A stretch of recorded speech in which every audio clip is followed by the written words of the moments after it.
Jobs continue to paint a healthy picture of the U.S. economy. 164,000 jobs added in the month of July. That was pretty much what economists were looking for. They were looking for a headline of around 165,000 jobs. The unemployment rate stays at 3.7% in this country, and that is just about at a 52-year low. It shows the strong gains we have seen in employment over the last few years. Wages, also a nice bright spot in this report, rising 3.2% from this month last year. And that was actually a little bit better than economists were looking for and shows some progress in terms of employers paying their employees. So what I can tell you now is if you smooth it all out, because you know how volatile every single month's report is, if you look at the first 7 months of 2019, it looks like the U.S. is averaging about 165,000 jobs per month, which is definitely decent. It's a step down from what we saw in 2018, though, last year, where we saw more than 200,000 jobs added. But keep in mind,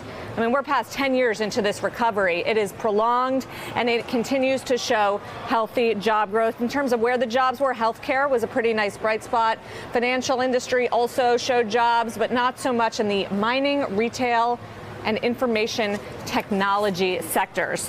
What I can tell you is we're getting a lot of mixed messages on the economy right now. Jobs still looks good. The economy is still growing. The last GDP report we got was about 2%, not the 3% growth we got in the beginning of the year, but still decent. And yet there are increasing signs of weakness, Mika, like manufacturing. A lot of the industries that touch global trade and that touch the global economy are really starting to weaken, which is why we saw the Federal Reserve cut interest rates for the first time in more than a decade this week. Yes, we did see that. Yeah, we did. So, Sarah, Joe here.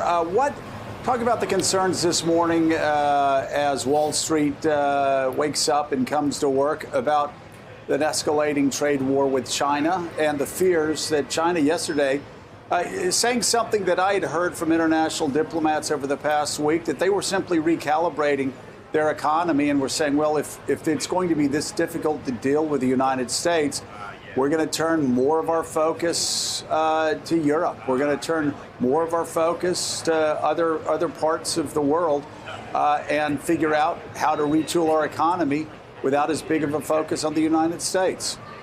It's already something we have been seeing, China reaching out to other countries for trade.